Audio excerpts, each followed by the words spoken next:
Greetings, gentle viewers, and welcome to the Rewatcher's Diary. Today is day 3 of Vlogmas and part 2 of my Avengers Enneagram analysis. To start things off, we're looking into the Enneagram type of James Rhodes, aka War Machine or Iron Patriot, and sometimes called Rhodey. He appears in all the Iron Man movies, Captain America Civil War, Infinity War, and Avengers Endgame. I think that Rhodey's Enneagram type is type 6 wing 7, leaning on the more phobic side of the type 6. He tends to play by the rules since he's, enlisted with the government and all that. But he also has this very offbeat sense of humor. He really tries to play up those jokes in Avengers Age of Ultron, for example.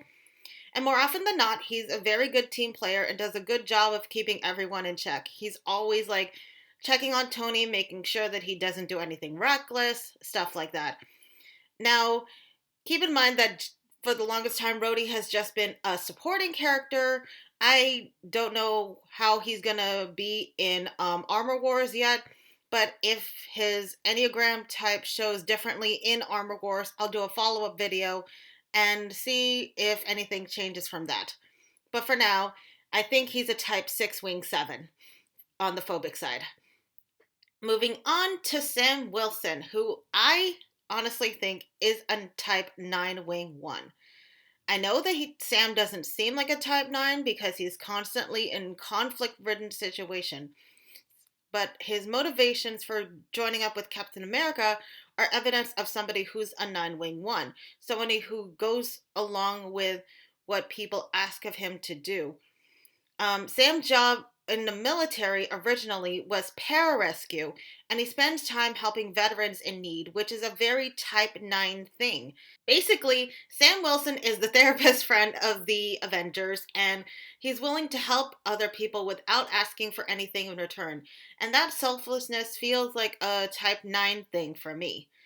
Something I remember Sam's sister Sarah saying in Falcon and the Winter Soldier is that Sam might have seen the military as an escape from his problems because they grew up in this poor neighborhood in Louisiana. Sam Wilson is very similar to Steve Rogers in that he doesn't like bullies and he always wants to do the right thing, hence why he has the type 1 wing.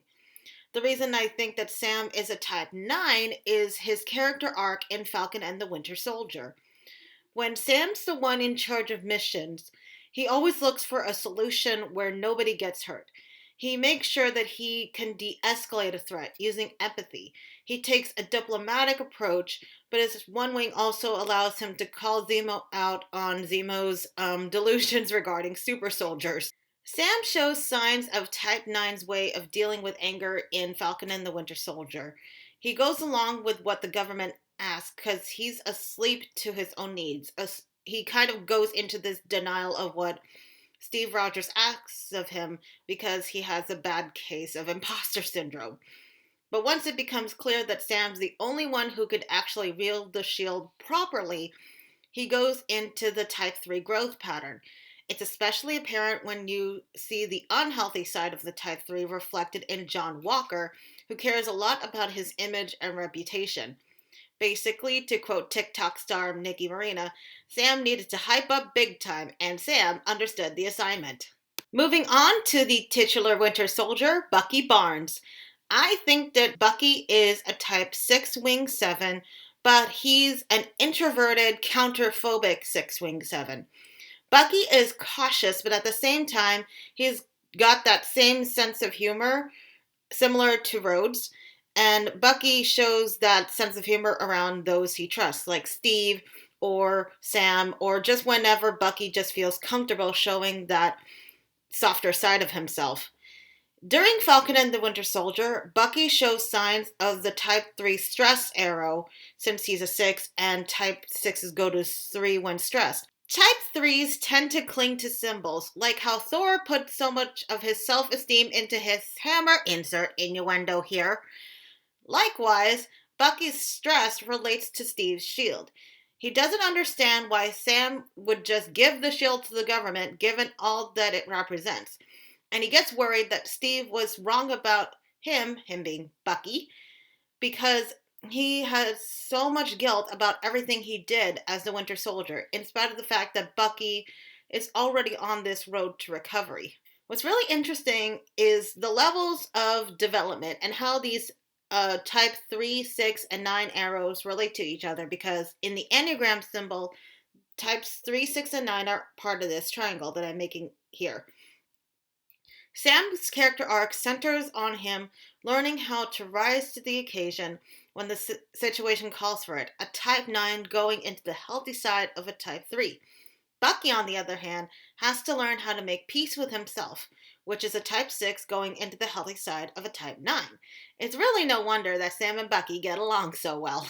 Now moving on to Ant-Man, aka Scott Lang, who I think is a 7-wing 6. It's pretty obvious that he's a type 7 because he is basically this fun, personified person. He's not afraid to try new things, but at the same time, he's centered on his community, which is his type 6 wing. He sticks to the same circle of friends, and he's a devoted father to Cassie.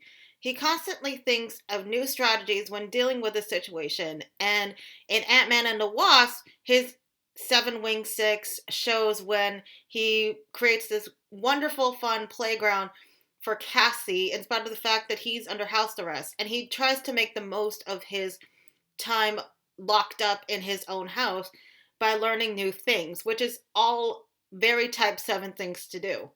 In continuation of characters who joined the Avengers during Captain America's Civil War, let's move on to Spider-Man, who I think is a type 2 wing 3. Peter Parker always loves helping people, and he sees it as the right thing to do. But his 3 wing is shown by his desire to be more than just the friendly neighborhood Spider-Man. In Spider-Man Homecoming, it's very obvious that all Peter wants is to be an Avenger. Something interesting about Peter's particular character arc in Spider-Man Far From Home is that he shows signs of type 2's in stagnation pattern where they go to the unhealthy side of a type 4. Peter was grieving over Tony Stark, valid, and he went into this defense mechanism of feeling like something was wrong with him. Like if he acted any different, he could have saved Tony Stark. So he felt like he wasn't enough, and he shifted his focus more into this romantic relationship that he wanted to pursue with MJ rather than the responsibility that Tony gave to him. And I feel like that's a sign of a type 2's stagnation pattern. I also think, given the trailers that I've seen from No Way Home so far, that it'll go into Peter Parker's stress arrow, which is the type 8, where he tries to take control of a situation that has gone very much out of hand. I can't say for sure yet, but if Peter Parker does have any further character development in No Way Home, I will make a follow-up video. I promise you that. To finish things off, I'm going to talk about Wanda Maximoff and Vision. I seriously thought that I'd have an easy time typing Wanda because everyone thinks that she is a type 4, and I definitely relate to Wanda's desire for escapism in WandaVision. However, when I was looking at Wanda throughout the MCU as a whole, I think her motivations show more indicators that she's an 8-wing 9. For the longest time, Wanda constantly dealt with anger, and even when she joined the Avengers, some people saw her as being too much, especially given how powerful she was. Wanda always goes straight to the conflict, wearing her anger like a badge of honor. Think about how she fought in Infinity War and in Avengers Endgame. When, as soon as Thanos appeared, boom, she just appears right in front of him, raging. And essentially, a lot of the conflict around Wanda centers on how she expresses her anger. Her anger at Tony, her anger at Ultron, her anger at Thanos. You get the idea. One key line she says in Captain America Civil War is, "I can't control their fear, only my own." Type 8s do not give a dang about their bad reputation, and Wanda unfortunately develops that. I kind of wish they recall that line in WandaVision, to be honest. Now, the reason I think that Wanda has a 9-wing is because while she is dealing with all this anger, she also seeks peace in things that comfort her, like sitcoms, and she wants to protect those who are closest to her, especially her family. The events of WandaVision I think, are akin to a type 8 going into a type 5 in stress, where Wanda isolates herself and becomes paranoid. And type 5s also have this habit of escapism if they don't have that proper level of development. In Age of Ultron, Wanda is growing into her type 2 growth arrow when she puts aside her need for vengeance and becomes part of something bigger than herself. If there's more instances of Wanda going into the type 2 growth pattern, I will make a follow-up video. Finally, we're going to be talking about Vision. I think that Vision is a type 5, the investigator. I feel like during Age of Ultron and Captain America Civil War, Vision showed signs of a type 5 wing 4 because he wanted to understand the world that he was born into.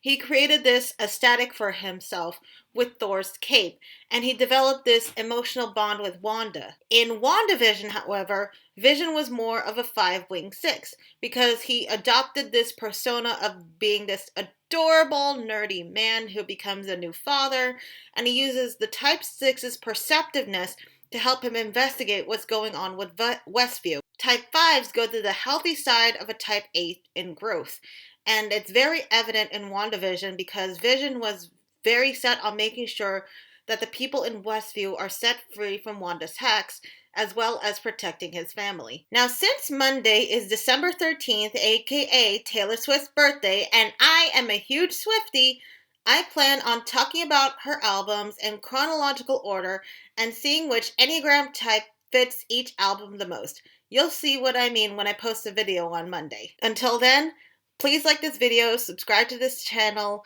and ring that notification bell so that you can see the video as soon as I upload it. Thank you for watching.